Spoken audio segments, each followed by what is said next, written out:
So this is the final week of Packers OTAs, with today being one of the final practices that was open to reporters. So I want to go through lots of these different tweets as I have in the past to sort of show us what has happened today at Packers OTAs. So first off, starting off with Rob Demovsky, he says this: LaFleur said the ACL guys, Bakhtiari, Jenkins, Tunyon, and Kylan Hill are all making progress, but we'll have a better idea when we get closer to training camp. Those really are important players for us.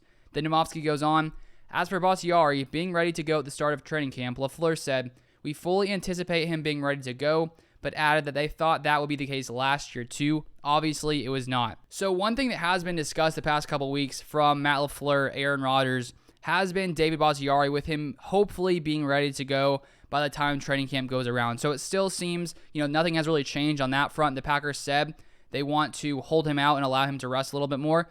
And so now we're going to wait and see if he'll be ready to go by training camp, and hopefully he will be, because if not, that would definitely be unfortunate for this Packers offensive line. Then moving on here from Ryan Wood. A lot of Packers players left town after minicamp, which is customary. By my count, just 55 players on the 90-man roster are practicing. The only projected starters of more than 2 seasons present at final voluntary OTA are Rashawn Gary, Mason Crosby, Pat O'Donnell, and John Runyon. So last week I covered that Mason Crosby was playing with he was with the rehab group, and this week it seems that he is not with them anymore. So if he did have some kind of injury, he is back to being with the starters. And then Rashawn Gary, one of the players who probably doesn't necessarily need to be there, was there, which I think sort of shows his work ethic and his willingness to come in, even though he doesn't have to be here. Because as Ryan Wood noted, only about 55 players of the 90-man roster were actually there. So of course, with last week being mandatory minicamp, this week not being mandatory, lots of those players, most starters, went back to wherever they have been training for the past few months, and they'll probably stay there until training camp starts at the end of July. And then we have here as well, Yosh Nijman is here. Forgot to count him as a projected starter of more than 3 seasons. He's back to taking left tackle reps without Aaron Rodgers in town. And then here we have from Andy Herman, Gary with a quick pressure of Love against Colvin Lennon, and Enagbare with a flashy play and tackle for loss about 2 yards in the backfield. Heflin and Enagbare combined for a run stop on the next play as well. Gafford comes up limping a bit but stays in.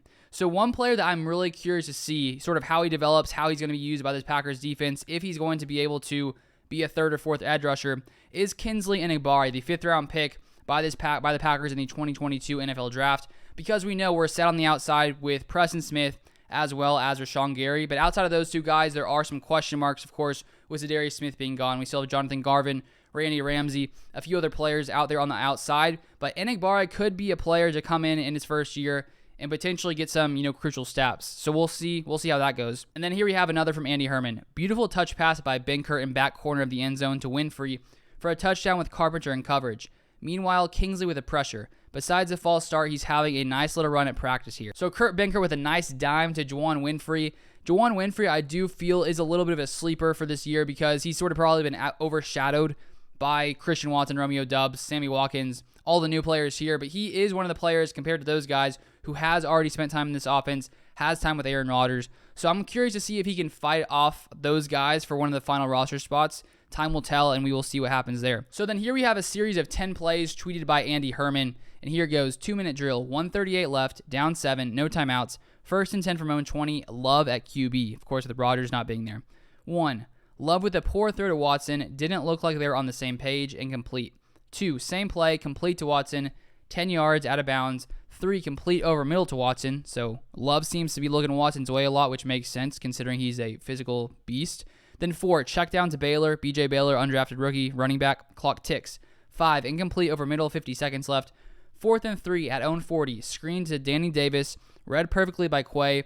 Would have been down, but they give it to the offense. Great play by Quay. Spike. 8, Love deep to Dobbs in double coverage, overthrown, incomplete. Love to Winfrey for a huge gain with Texada in coverage, down to the 9. Spike, and then final play, ball on the 9, 5 seconds left. Love to Torrey over the middle for a touchdown. 2 really nice throws by Love at the end. So it's great to see, some positive things from Jordan Love with a huge play to Juwann Winfrey, as we mentioned him again. And that was covered another play, the same play covered by Rob Demovsky here, gives us a little more detail. That's it for the media portion of the offseason program. Ends with Jordan Love's throwing a 9-yard touchdown to Samori Toure after a 48-yard deep post to Juwann Winfrey in the 2-minute drill. Next time we'll see any football is the first practice of training camp on July 7th. So Love looking nice there with a touchdown to Samori Toure and a huge play to Juwan Winfrey. So as Rob Domofsky noted, we will not be seeing these Packers players at practice again until training camp starts in about a month or so, and then we'll be slowly getting into the actual season, which I'm super excited about, to cover preseason. And then once the season actually starts, we'll be back here to, watching actual NFL games, reporting on actual things that are happening in this season, which I think is definitely, at least for me, the most exciting part of the year as a fan, probably for you guys as well. But that's all I wanted to cover for today. Thank you guys so much for watching, and I'll see you guys next time.